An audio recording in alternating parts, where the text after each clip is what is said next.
স্বাগতম। তোমরা কেমন আছো? আশা করি সবাই ভালো আছো।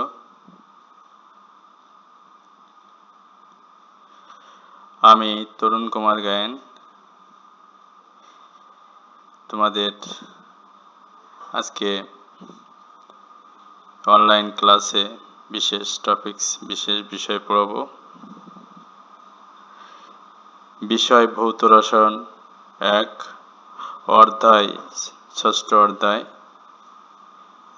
রাসায়নিক বিক্রিয়ার হার, শ্রেণী বিএসসি অনার্স প্রথম বর্ষ। Visit my YouTube channel টিকেজি chemistry academy. আজকের পাঠ রাসায়নিক বিক্রিয়ার হার। শিক্ষণফল। এই পাঠ শেষে শিক্ষার্থীরা রাসায়নিক বিক্রিয়ার হার ব্যাখ্যা করতে পারবে, রাসায়নিক বিক্রিয়ার হার মাপন ব্যাখ্যা করতে পারবে, রাসায়নিক বিক্রিয়ার ক্রম ব্যাখ্যা করতে পারবে। রাসায়নিক বিক্রিয়ার হার প্রতি একক সময়ে বিক্রিয়কের ঘনমাত্রা হ্রাস বা উৎপাদের ঘনমাত্রা বৃদ্ধির হারকে বিক্রিয়ার হার বলে।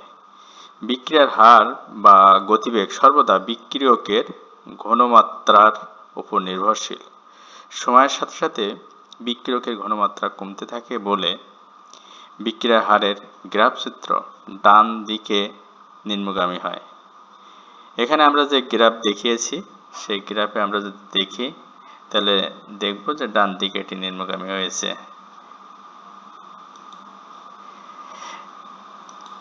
এই যে গ্রাফ, এটি এই যে ডান দিকে নিম্নগামী হয়েছে।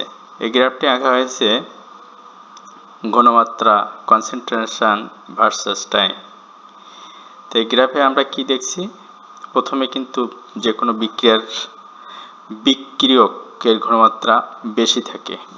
বিক্রিয়কের ঘনমাত্রা বেশি থাকে, যে সময় বিক্রিয়া এগোতে থাকে, সামনের দিকে চলতে থাকে, তখন কিন্তু বিক্রিয়কের ঘনমাত্রা কমতে থাকে। তাহলে এখান থেকে দেখা যায় বিক্রিয়কের ঘনমাত্রা এই যে কমতেছে। এভাবে কমতে কমতে যে সময় সম্পূর্ণ বিক্রিয়ক উৎপাদ তৈরি হয়ে যাবে, সে সময় বিক্রিয়কের ঘনমাত্রা 0 হয়ে যাবে, উৎপাদের ঘনমাত্রা সর্বাধিক হবে। তো যে কোনো মুহূর্তে আমরা একটি রাসায়নিক বিক্রিয়ার হার বের করতে পারি। আমরা বিক্রিয়ার হার সামনে দেখব। গাণিতিক ব্যাখ্যা। বিক্রিয়া হারের যে গাণিতিক ব্যাখ্যা কি সেটি আজকে সুন্দর করে শিখব আমরা। ধরা যাক একটি সাধারণ বিক্রিয়ার রিঅ্যাকট্যান্ট হচ্ছে এ আর প্রোডাক্ট হচ্ছে বি। রিঅ্যাকট্যান্ট বিক্রিয়ক হচ্ছে এ আর প্রোডাক্ট হচ্ছে বি। এই বিক্রিয়ার ক্ষেত্রে আমরা যদি ঘনমাত্রা এর শুরুতে ধরি এ মোল পার লিটার, টি সময়ের পরে ঘনমাত্রা হবে এক্স মোল পার লিটার। অর্থাৎ প্রথমে প্রাথমিক অবস্থায় এ মোল পার লিটার ঘনমাত্রা আছে, টি সময় পরে যে ঘনমাত্রাটা হলো সেটি ধরা হলো এক্স মোল পার লিটার। তাহলে এক্স মোল পার লিটার যে সময় উৎপাদ তৈরি হয়ে যাবে, তৈরি হয়ে গেলে অবশিষ্ট যে বিক্রিয়ক থাকবে সেই বিক্রিয়কের ঘনমাত্রা হবে A minus x mole per litre. তো এ মাইনাস এক্স মোল পার লিটার, এটিকে আমরা যদি সি ধরি, সি মোল পার লিটার হবে। তাহলে টি সময় পরে বিক্রিয়কের ঘনমাত্রা দাঁড়াবে এ মাইনাস এক্স মোল পার লিটার। টি সময় পরে এ মাইনাস এক্স মোল পার লিটার, কারণ প্রথম অবস্থাতে ছিল এ আর টি সময় পরে ঘনমাত্রা এক্স পরিমাণ উৎপাদ তৈরি করেছে। তাহলে অবশিষ্ট যেটি থাকছে সেটি কিন্তু টি সময় পরে বিক্রিয়কের ঘনমাত্রা হয়ে দাঁড়াবে এ মাইনাস এক্স বিক্রিয়কের ঘনমাত্রা টি সময় পরে আমরা পাবো। এবং এ মাইনাস এক্সকে আমরা ধরছি এখানে সি মোল পার লিটার। তাহলে টি সময় পরে আমরা পেলাম এক্স মোল পার লিটার। তাহলে টি প্লাস ডিটি, টি সময় পরে এবং টি সময় থেকে আর একটু অল্প সময়, দ্যাট ইজ ডিটি, আর একটা টাইম ধরলাম। তাহলে সে সময় বিক্রিয়কের ঘনমাত্রা কি হবে, কমে যাবে। কমে গিয়ে কি হবে, সি মাইনাস ক্ষুদ্র, এখানে টি ক্ষুদ্র সময়ের জন্য এখানে ক্ষুদ্র যে কনসেন্ট্রেশন আছে সেটি হচ্ছে ডিসি ধরা হয়েছে। তাহলে বিক্রিয়কের ঘনমাত্রা হ্রাস পেয়ে কি হবে? C minus dc. তো এটি হচ্ছে টি প্লাস ডিটি সময়ে বিক্রিয়কের ঘনমাত্রা হ্রাসের ক্ষেত্রে আমরা পেলাম। তাহলে ডিটি সময়ে বিক্রিয়কের ঘনমাত্রা হ্রাস হবে টি প্লাস ডিটি সময়ে যে ঘনমাত্রা পেয়েছি এটি মাইনাস টি সময়। এইটা যদি বিয়োগ করি তাহলে ডিটি সময়ে ঘনমাত্রা পেয়ে যাব, অর্থাৎ ডিটি সময়ে ঘনমাত্রা হয়ে যাবে কত? Minus DC. তাহলে একক সময়, তো এইটা হচ্ছে ডিটি সময়ে বিক্রিয়ক ঘনমাত্রা পাওয়া গেল মাইনাস ডিসি। তাহলে একক সময় ঘনমাত্রা হ্রাস কি হবে? Minus dc by dt. তাহলে এটি আমরা বিক্রিয়কের ঘনমাত্রা হ্রাস বা বিক্রিয়ক ঘনমাত্রা যে কমে যাচ্ছে সেটির যে হার সেটি কিন্তু আমরা বের করে ফেললাম। অর্থাৎ বিক্রিয়ার হার কি লেখা যায়?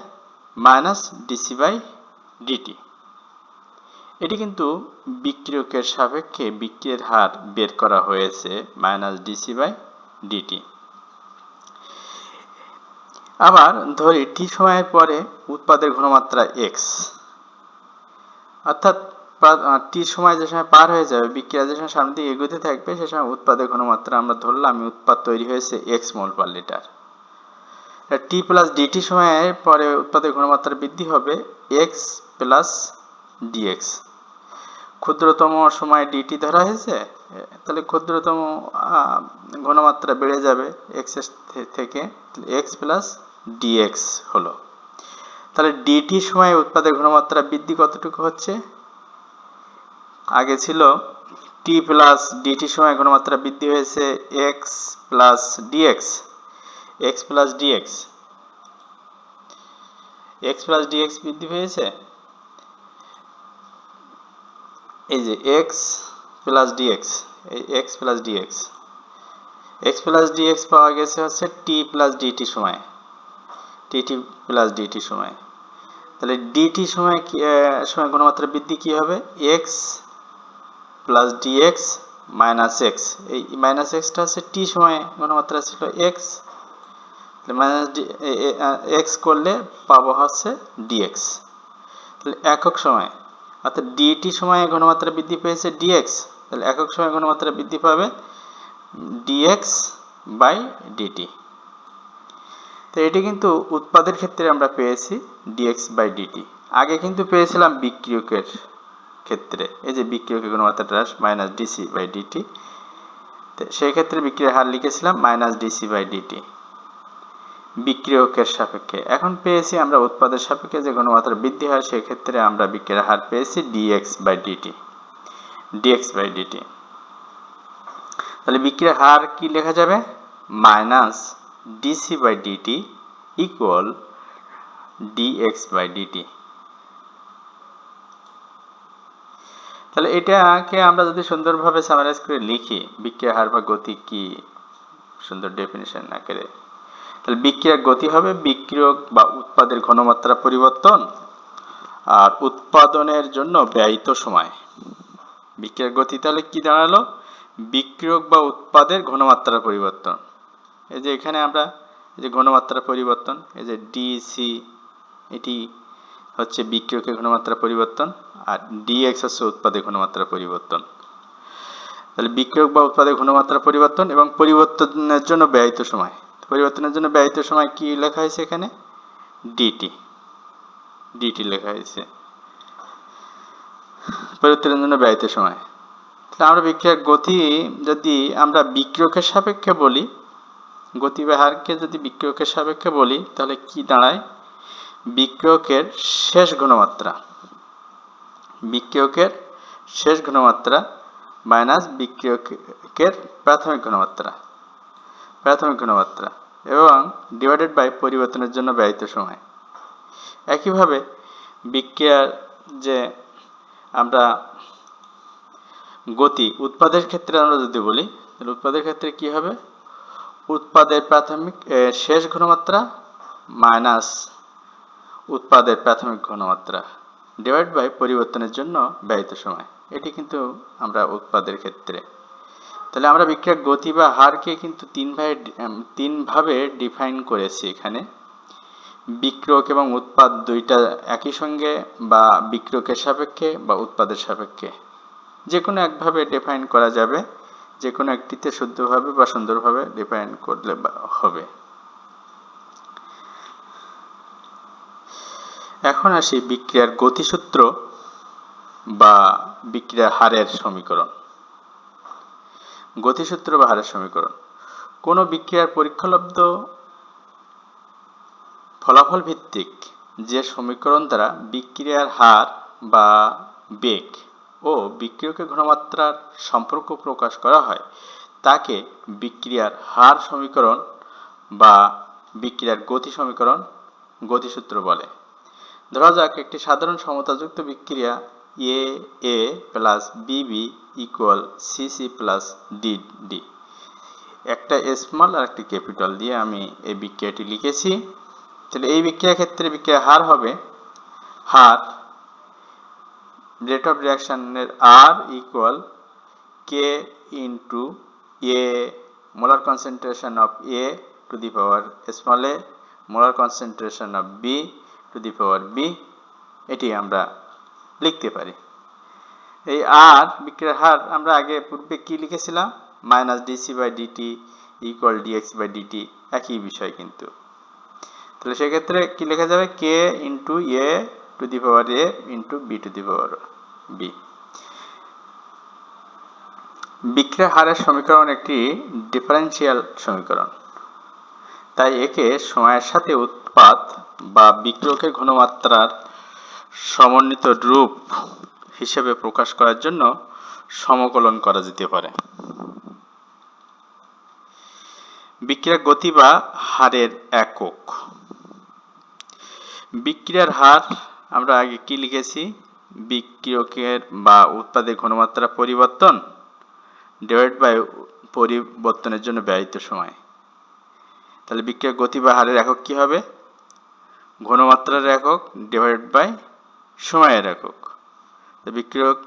বিক্রিয়ার হারের একক হবে তাহলে ঘনমাত্রার একক আমরা জানি মোল পার লিটার, আর সময়ের একক আমরা জানি সেকেন্ড।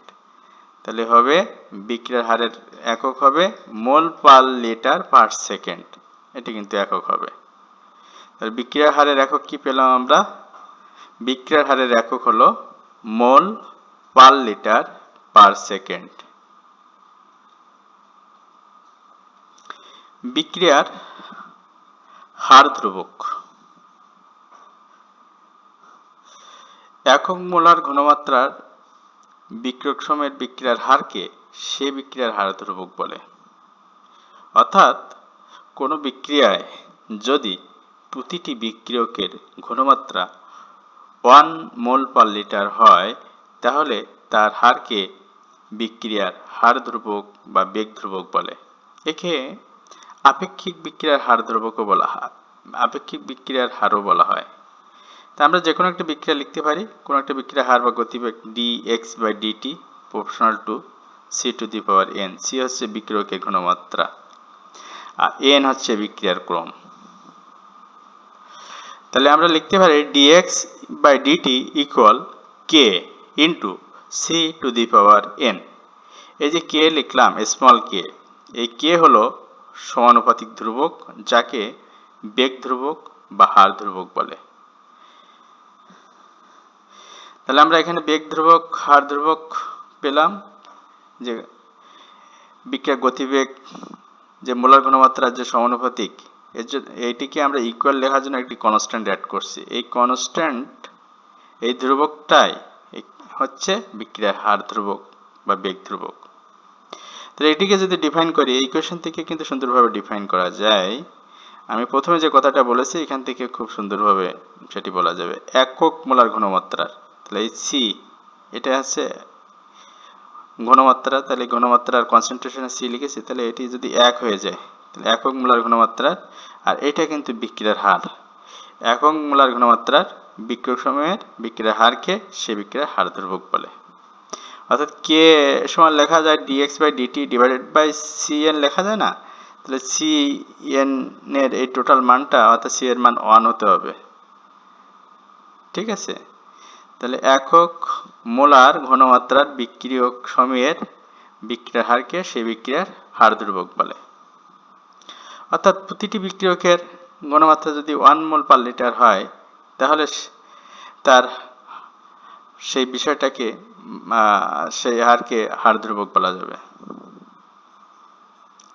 হার ধ্রুবকের একক, তাহলে বিক্রিয়ার হার আমরা আগে কি পেলাম, dx/dt equal k into c to the power n। C to the power n, n যদি 1 হয় তাহলে c লেখা যায়, তাহলে এটা k সমান আমরা লিখতে পারি dx/dt ডিভাইডেড বাই c, এটা কিন্তু লেখা যায়। তাহলে বিক্রিয়ার হার ধ্রুবকের যে সমীকরণ, সেই সমীকরণ থেকে আমরা লিখতে পারি k equal dx/dt divided by c।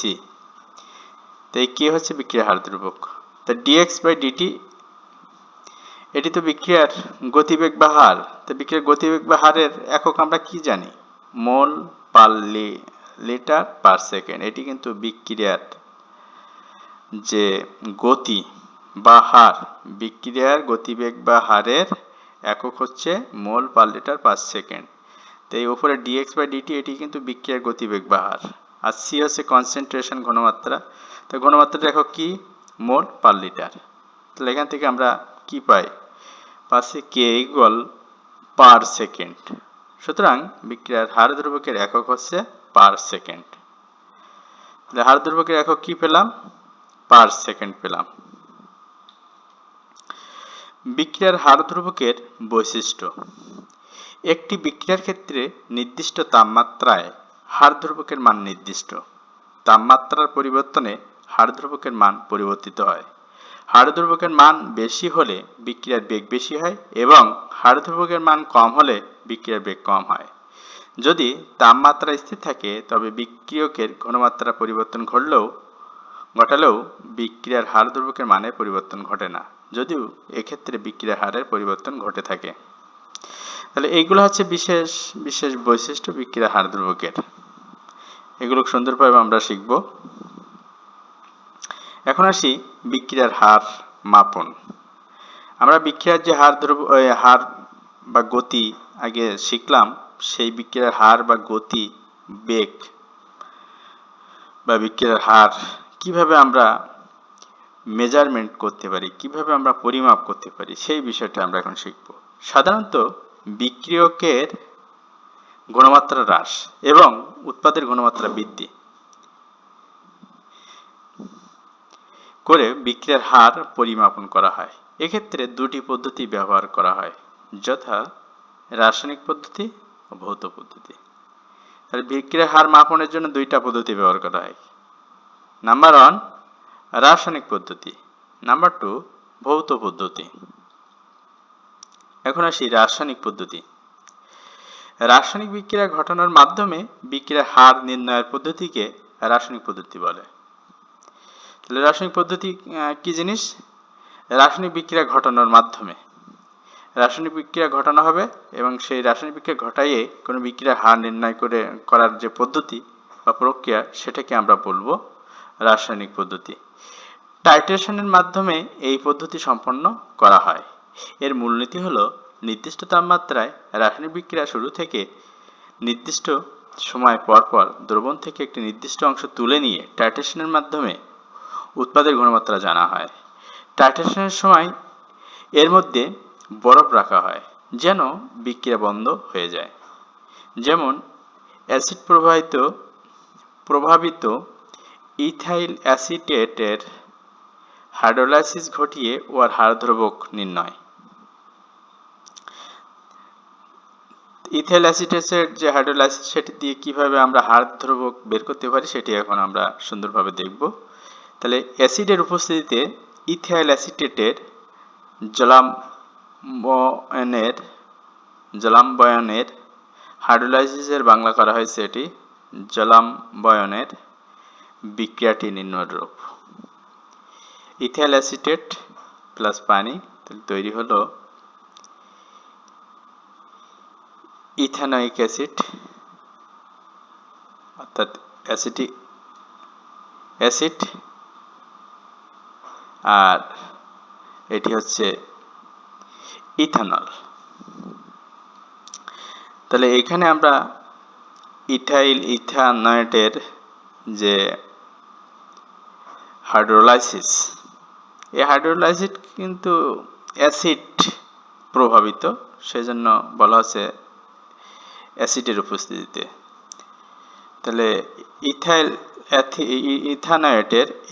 ইথানয়েটের যে হাইড্রোলাইসিস হলো, সেখান থেকে ইথানোয়িক অ্যাসিড এবং ইথানল তৈরি করলো। তাহলে এক্ষেত্রে প্রাথমিক যে ঘনমাত্রা ইথাইল ইথানয়েট এবং ইথাইল অ্যাসিটেট একই কথা, কিন্তু ইথাইল অ্যাসিটেটের প্রাথমিক ঘনমাত্রা হচ্ছে ইয়ে। কারণ বিক্রিয়া শুরুর আগ মুহূর্তে পর্যন্ত বিক্রিয়কের ঘনমাত্রা সর্বোচ্চ ইয়ে ধরা হবে, এবং উৎপাদ যেহেতু তৈরি হয়নি, সেক্ষেত্রে ঘনমাত্রা অ্যাসিটিক অ্যাসিডের ঘনমাত্রা 0, ইথানলের ঘনমাত্রা 0। টি সময় পরে অ্যাসিটিক অ্যাসিডের ঘনমাত্রা তৈরি হলো কি x, এবং ইথানলের ঘনমাত্রা তৈরি হলো x পরিমাণ। তাহলে ইথাইল অ্যাসিটেটের ঘনমাত্রা হবে a-x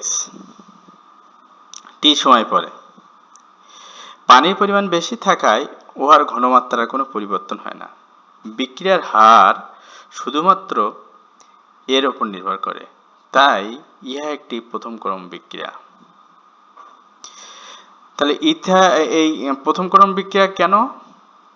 কারণ এই বিক্রিয়াটিতে শুধুমাত্র একটি মাত্র বিক্রিয়কের উপর নির্ভর করে, সেটি হচ্ছে ইথাইল অ্যাসিটেট। পানির উপরে কোনো ক্রমে নির্ভর করে না। পানির পরিমাণ বেশি থাকে, উহার ঘনমাত্রার কোনো পরিবর্তন ঘটে না। বিক্রিয়ার হার শুধুমাত্র ইথাইল অ্যাসিটের উপর নির্ভর করে, তাই এই বিক্রিয়াটি প্রথম ক্রম বিক্রিয়া। তাহলে বিক্রিয়ার হার নির্ণয় সম্পর্কিত সমীকরণ কি লেখা যাবে? dx/dt equal k into a-x। k হচ্ছে সমানুপাতিক ধ্রুবক। তাহলে এখন এটিকে ইন্টিগ্রেশন করা হবে। তো ইন্টিগ্রেশনের সাইন দিয়ে দিলাম। Integration of dx/dt equal integration of k into a-x। তাহলে এই k টা হচ্ছে কনস্ট্যান্ট। তাহলে k কে বাইরে বের করব। তাহলে বের করে লিখব ইন্টিগ্রেশন অফ, আবার এটাকে সাইড চেঞ্জ করে সুন্দর করে লিখব। তাহলে integration of dx/a-x equal k into integration of dt। তো এটিকে সুন্দর ফর্মে আমরা লিখলাম। এরপরে কি লেখা যায়? ইন্টিগ্রেশন করলে কি হয়?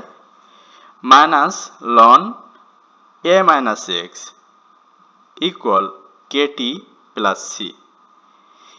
এখানে এই c হচ্ছে সমকলন ধ্রুবক।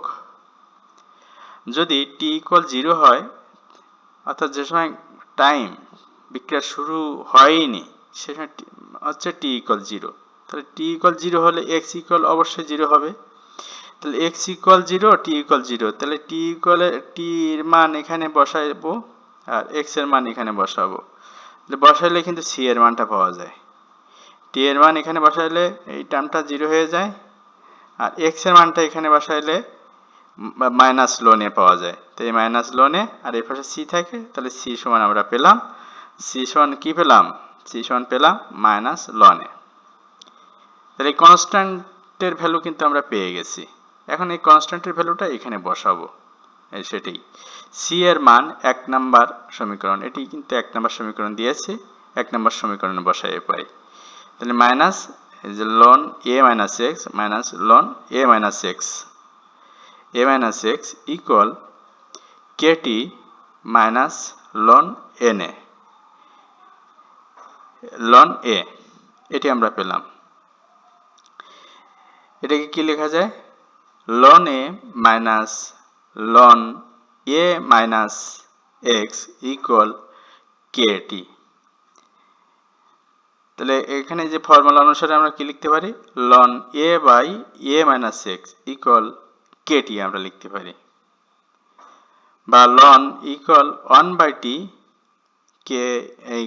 বা k equal 1/t loan a-x, এটি কিন্তু লেখা যায়।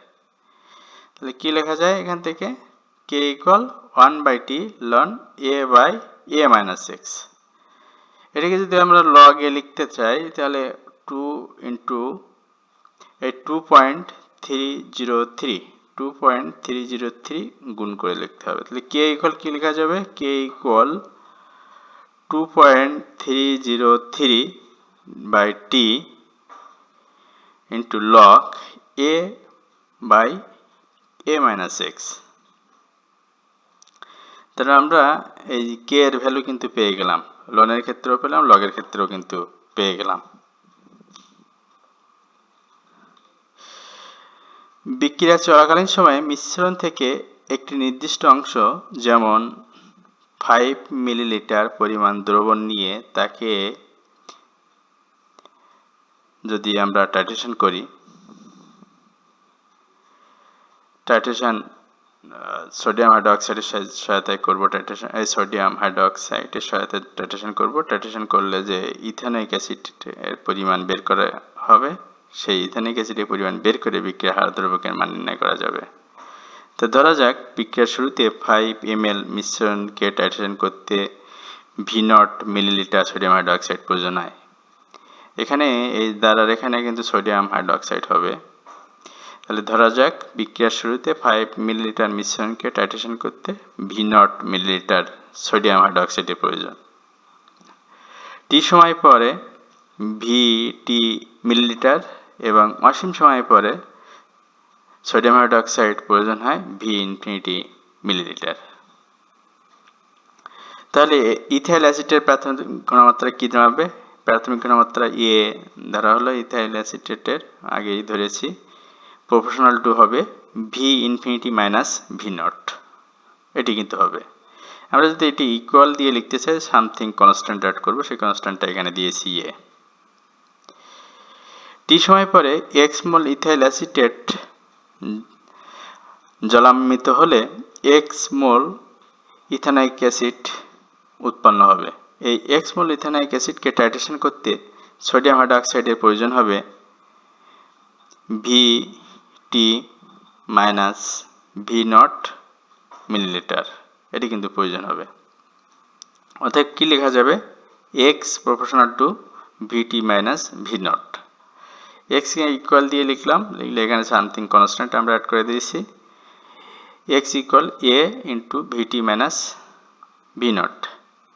আগে 4 নম্বর সমীকরণ আর এই 5 নম্বর সমীকরণ থেকে আমরা a মাইনাস x করব। আগে a সমান পেয়েছিলাম আর এখন x সমান পেয়েছি, তো এখন দুইটা মাইনাস করলাম। তাহলে a minus x equal a into v infinity minus v0 minus vt plus v0। তাহলে কি হবে? a minus x equal a into v infinity minus v0। তা পূর্বে যে 3 নম্বর সমীকরণ আমরা ছিল, 3 নম্বর সমীকরণে এই মানগুলো বসাই দেব। 3 নম্বর সমীকরণে আমরা মানগুলো বসাই দেব। এই যে এটি হচ্ছে 3 নম্বর সমীকরণ। এখানে a এর মান, এই x এর মান, a মাইনাস x এর মান এভাবে বসাই দেব। তো 3 নম্বর সমীকরণে যদি আমরা x এর মানগুলো বসাই দেই, তাহলে কি পাই? a into v infinity minus v0 divide by a into v infinity minus vt equal kt। তো এটাকে আমরা কি লিখতে পারি? 2.303 log v infinity minus v0 minus 2.303 log v infinity minus vt equal kt। এখন এই log v infinity minus vt এইটাকে আমরা ডান সাইডে নিয়ে যাব। এই যে সেটাকে এক সাইডে নিয়ে আসলাম। log v infinity minus vt সমান কি হবে তাহলে? Minus kt। এই যে kt মাইনাস হয়ে যাবে, minus kt divided by 2.303 plus log v infinity plus v0। এটি কিন্তু হবে, কারণ এই kt বাই 2.303 এটি কিন্তু এই পাশে নিয়ে আসছে, সেজন্য কিন্তু মাইনাস, আর এটা কিন্তু এই পাশে আছে। তাহলে বিক্রিয়াটি আমরা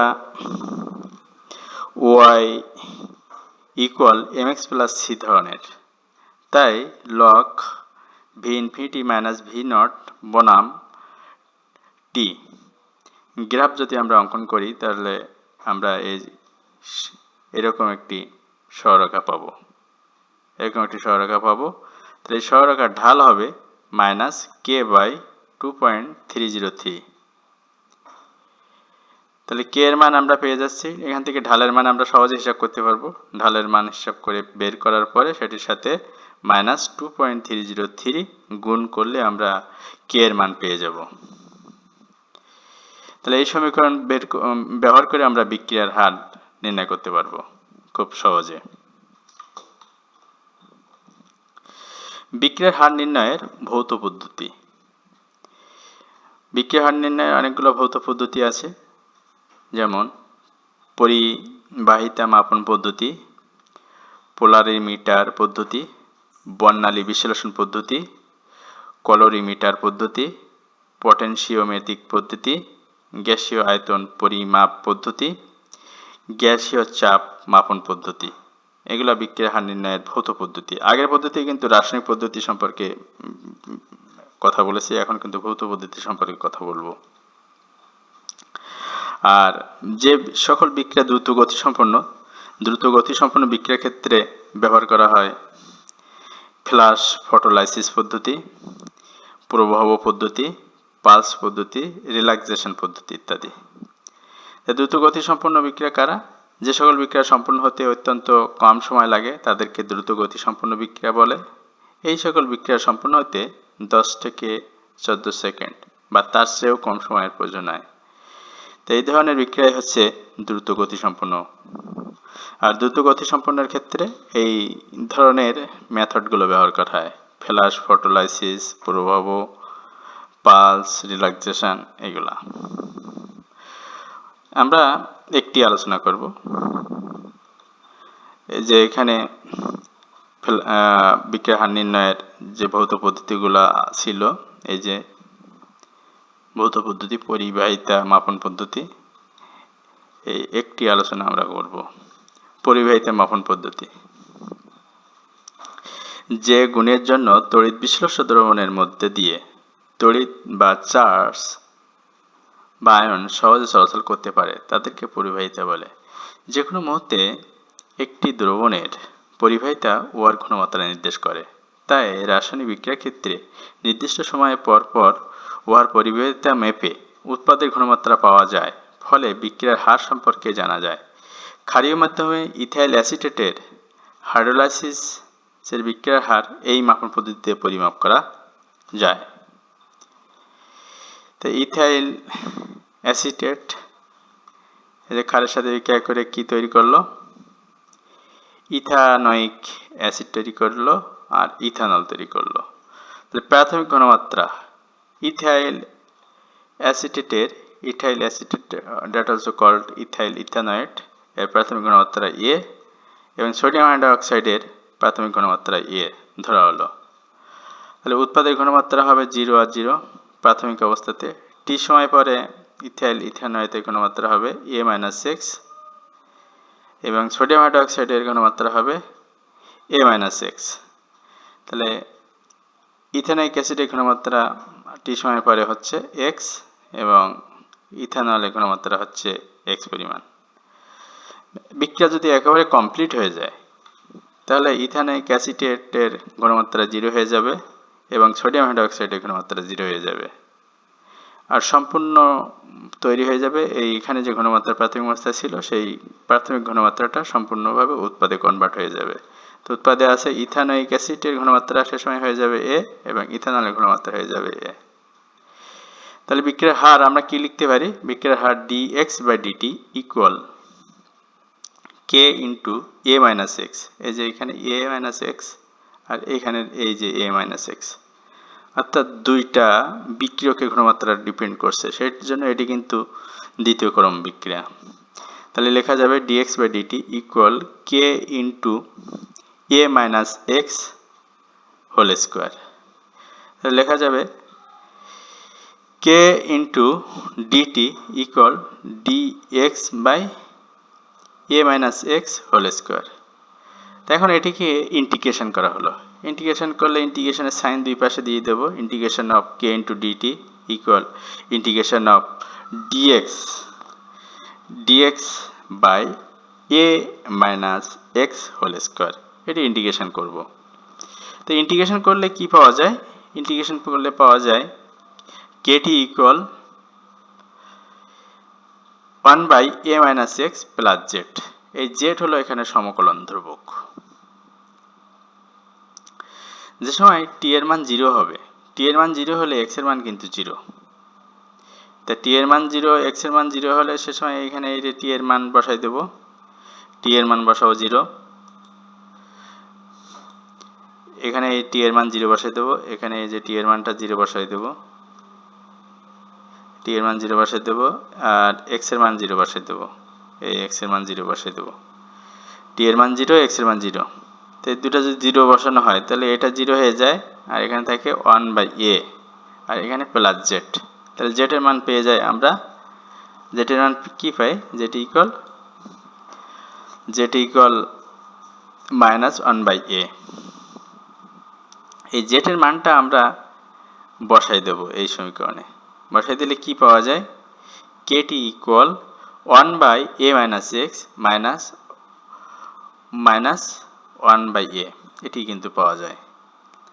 তাহলে এইটাকে আমরা সুন্দর করে করলে কি আসে, সিম্পলিফাই করলে আর কি পাওয়া যায়? কেটি ইকুয়াল এক্স বাই এই a minus x into a, এটাকে কিন্তু লসাগু করলে পাওয়া যায় x by A into a minus x. এটি কিন্তু আমরা পাই, এটি কিন্তু পাওয়া যায়। এখন আমরা যদি ধরি বিক্রিয়ার শুরুতে ও আর পরিবাহিতা, বিক্রিয়ার যে শুরুর মুহূর্তে যদি পরিবাহিতা ধরি সি নট, তার টি সময় পরে ওর পরিবাহিতা হবে সিটি, আর অসীম সময় পরে পরিবাহিতা ধরা হলো সি ইনফিনিটি। বিক্রিয়ার শুরু হইতে পরিবাহিত হলো সি নট, টি সময় পরে পরিবাহিত হলো সিটি, আর অসীম সময় পরে পরিবাহিত হলো সি ইনফিনিটি। এটি ধরা হলো এগুলো। তাহলে কি পাওয়া যাবে? A proportional to C not minus C infinity পাবো আমরা। তাহলে এক্স প্রপোর্শনাল টু পাবো সি নট মাইনাস সিটি। তাহলে এ এইগুলো এই টি কিন্তু লোয়ার লিমিটে লেখা হবে, এটাও কিন্তু লোয়ার লিমিটে। তাহলে x proportional to C not minus C t. তাহলে এ মাইনাস এক্স কি হবে? A minus x proportional to C t minus C infinity হবে। তো এই এ মাইনাস এক্স এর মানটা 2 নম্বর সমীকরণে আমরা যদি বসাই, তো 2 নম্বর সমীকরণ কি ছিল আগে? এই যে এটা 2 নম্বর সমীকরণ। তো এই 2 নম্বর সমীকরণে আমরা বসাবো। তাহলে কে টি ইকুয়াল হবে C not minus city divided by A into C t minus C infinity, এটি পাবো। তাহলে এখান থেকে কি লেখা যায়? C not minus city divided by city minus C infinity equal A k t, এটি কিন্তু লেখা যায়। তাহলে ওই বিক্রিয়াটি y equal m x plus c এর অনুরূপ। তো y equal m x plus c এর অনুরূপ সরলরেখার সমীকরণ যা মূলবিন্দুগামী। তাই c not minus city divided by city minus C infinity বনাম টি গ্রাফ অঙ্কন করলে একটি মূলবিন্দুগামী সরলরেখা পাওয়া যাবে, যার ঢাল হবে এ কে। তাহলে ঢাল সমান কে সমান কি লেখা যাবে? ঢাল বাই এ। তাহলে এখান থেকে আমরা এই সমীকরণ থেকে কে এর মান হিসাব করে পাবো। তাহলে এই সি নট মাইনাস সিটি আর divided by city minus C infinity, আর সাপেক্ষে টি এর যে গ্রাফ, তাহলে সেটি হচ্ছে মূলবিন্দুগামী সমীকরণ পাবো। এই সমীকরণটা পাবো। মূলবিন্দুগামী সমীকরণ পেলে এখান থেকে আমরা ঢালটা বের করব। ঢালটা বের করার পরে ঢালটা হিসাব করে যেটি পাবো, এই ঢালের মান আর এর মান তো জানাই আছে প্রাথমিক ঘনমাত্রা, তাহলে সেখান থেকে আমরা কে এর মান কিন্তু পেয়ে যাব। এখন আসি বিক্রিয়ার আণবিকত্ব। কোনো রাসায়নিক বিক্রিয়ায় যতটি বিক্রিয়ক অণু, পরমাণু বা আয়ন অংশ নেয়, তার সংখ্যাকে উক্ত বিক্রিয়ার আণবিকত্ব বলে। বিক্রিয়ার অনুসংখ্যা 1 হলে তাকে এক আণবিক বলে, বিক্রিয়ার অনুসংখ্যা 2 হলে তাকে দ্বি-আণবিক বলে। যেমন একটি বিক্রিয়া এখানে দেখিয়েছি, ফসফরাস পেন্টাক্লোরাইড। এটি কিন্তু বিয়োজিত হয়ে ফসফরাস ট্রাইক্লোরাইড এবং ক্লোরিন তৈরি করে। তাহলে এখানে বিক্রিয়কের কয়টা অণু আছে? একটি অণু আছে, সেজন্য এইটা হবে এক আণবিক বিক্রিয়া। বিক্রিয়ার ক্রম। বিক্রিয়ার হার নির্ণয়ের পরীক্ষা ভিত্তিক ফলাফল অনুসারে ওই বিক্রিয়ার হার, ওই বিক্রিয়ক ঘনমাত্রার উপর যেসব ঘাত থাকে তাদের সমষ্টিকে ওই বিক্রিয়ার ক্রম বলে। অর্থাৎ কোন একটি বিক্রিয়ার হার যে যে বিক্রিয়কের উপর নির্ভরশীল তাদের ঘনমাত্রার পদের ঘাত বা ঘাতের সমষ্টি বিক্রিয়ার ক্রম। তাহলে বিক্রিয়ার হার বিক্রিয়কের যে সকল বিক্রিয়কের উপর নির্ভর করবে। যদি একটি বিক্রিয়কের উপর নির্ভর করে তাহলে ওই একটি বিক্রিয়কের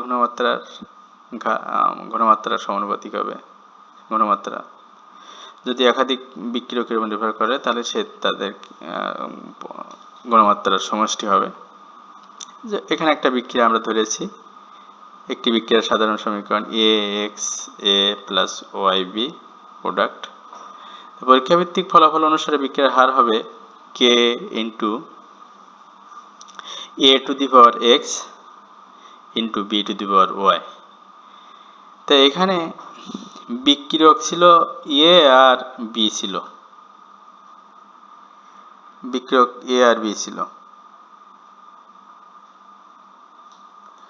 তো A আর B তে তৈরি করেছে, সেজন্য A আর B ঘনমাত্রা আমরা থার্ড ব্র্যাকেট দিয়ে দেখিয়েছি, আর তার যে মোল সংখ্যা ছিল সেটিকে পাওয়ার আকারে দিয়েছি। এই যে পাওয়ার আকারে দিয়েছি, এটা x, এটা y। তাহলে n সমান কি লেখা যাবে? n ইকুয়াল লেখা যাবে x + y। তাহলে এই x + y লিখেছি, তাহলে এই বিক্রিয়ার ক্রম হচ্ছে n। যদি n সমান 0 হয় তাহলে বিক্রিয়াটি শূন্যক্রম বিক্রিয়া হবে, আর n সমান যখন 1 হবে তখন প্রথম ক্রম বিক্রিয়া, আর n সমান যে সময় 2 হবে সে সময় হচ্ছে দ্বিতীয় ক্রম বিক্রিয়া। তাহলে বিক্রিয়ার হার যদি একটি মাত্র ঘনমাত্রা, দ্যাট ইজ একটি মাত্র বিক্রিয়কের উপর নির্ভরশীল হয়, তাহলে একটি মাত্র বিক্রিয়কের যে ঘনমাত্রা হবে সেটি হবে কিন্তু বিক্রিয়ার ক্রম হবে। অর্থাৎ সেক্ষেত্রে বিক্রিয়ার ক্রম হয়ে যাবে 1। আর যদি কোনো বিক্রিয়কের হারের উপর কোনো বিক্রিয়কের ঘনমাত্রার উপর নির্ভরশীল না হয় তাহলে সেটি হবে কিন্তু শূন্যক্রম বিক্রিয়া। প্রথম ক্রম বিক্রিয়া, দ্বিতীয় ক্রম বিক্রিয়া, শূন্যক্রম বিক্রিয়া কি আমরা বুঝতে পারলাম। বিক্রিয়া ক্রম এবং আণবিকত্বের পার্থক্য। বিক্রিয়ার আণবিকত্ব এটি সরলতম রাসায়নিক বিক্রিয়ার সাথে সম্পর্কযুক্ত তাত্ত্বিক ধারণা মাত্র। বিক্রিয়ার হারের সাথে এর কোনো সম্পর্ক নেই। বিক্রিয়ার আণবিকত্বের ক্ষেত্রে বিক্রিয়ার হারের সাথে এর কোনো সম্পর্ক নেই। বিক্রিয়া ক্রম এটি কিন্তু একটি পরীক্ষা ভিত্তিক ধর্ম, যা বিক্রিয়কসমূহের ঘনমাত্রা পরিবর্তনের সাথে সাথে বিক্রিয়ার হারের পরিবর্তন নির্দেশ করে। বিক্রিয়ার আণবিকত্ব বাহ্যিক অবস্থা যেমন চাপ, তাপমাত্রা ইত্যাদির উপর নির্ভরশীল নয়। বিক্রিয়াক্রম বাহ্যিক অবস্থার উপর নির্ভরশীল, যেমন একটি প্রথম ক্রম বিক্রিয়া অতি নিম্নচাপে দ্বিতীয় ক্রমের বিক্রিয়ায় পরিণত হয়। বিক্রিয়া আণবিকত্ব সর্বদা পূর্ণ সংখ্যা। বিক্রিয়াক্রম পূর্ণ সংখ্যা, ভগ্নাংশ বা শূন্যও হতে পারে। বিক্রিয়া কৌশল সম্পর্কে মৌলিক ধারণা দেয়। বিক্রিয়া আণবিকত্ব বিক্রিয়া কৌশল সম্পর্কে মৌলিক ধারণা দেয়, আর বিক্রিয়া কৌশল সম্পর্কে কোনো ধরনের ধারণা দিতে পারে না। বিক্রিয়া আণবিকত্ব সমতাকৃত রাসায়নিক বিক্রিয়া থেকে আণবিকত্ব হিসাব করা যায়। সমতাকৃত রাসায়নিক বিক্রিয়া থেকে বিক্রিয়ার